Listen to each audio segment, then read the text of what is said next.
দোলনা নিয়ে ভাবছেন যে আপনারা আসলে কোন পেজ থেকে খুবই সুন্দর সুন্দর দোলনাগুলো একেবারে কম প্রাইসের মধ্যে নিতে চান এবং হচ্ছে কোন দোলনাগুলো আপনার জন্য আপনার বাচ্চার জন্য একদম পারফেক্ট হবে।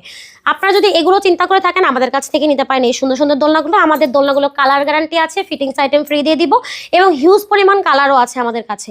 এই দোলনাগুলো পাচ্ছেন মাত্র 1500 টাকায়, ব্যাক কুশন সহ 1700 টাকা। আর আপনি কম্বো নিলে প্রাইস আসবে হচ্ছে মাত্র 2000 টাকা। এটাতে কিন্তু প্রায় 50 কেজি পর্যন্ত ওয়েট ক্যারি করতে পারবে। সুতরাং হচ্ছে আপনি নিশ্চিন্তে এই দোলনাগুলো আমাদের কাছ থেকে নিতে পারেন। এছাড়া আমাদের কাছে শোয়ার দোলনা আছে বেবিদের, এটার প্রাইস থাকবে মাত্র 5000 টাকা। আপনি চাইলে মশারি ছাড়া নিতে পারবেন 4800 টাকায়। টোটাল 4টা কালার অ্যাভেলেবেল আছে আমাদের কাছে। আমাদের কাছে কিন্তু বসার দোলনা আছে বড়দের, এই 26 ইঞ্চি চেয়ার দোলনাটার প্রাইস থাকবে মাত্র 3000 টাকা। এটা হচ্ছে ডিসকাউন্ট প্রাইস। আছে বউ দোলনা, এই বউ দোলনাগুলো থাকছে মাত্র 3700 টাকা, 4700 টাকা এবং থাকছে মাত্র 5700 টাকা সব থেকে বড় সাইজের দোলনা। এই সুন্দর সুন্দর দোলনাগুলো একেবারে রিজনেবল প্রাইসের মধ্যে, ডিসকাউন্ট প্রাইসের মধ্যে যদি আপনারা নিতে চান সরাসরি আমাদের সাথে যোগাযোগ করতে পারেন ভিডিওর স্ক্রিনে দেওয়া ইমো এবং হোয়াটসঅ্যাপ নাম্বারে।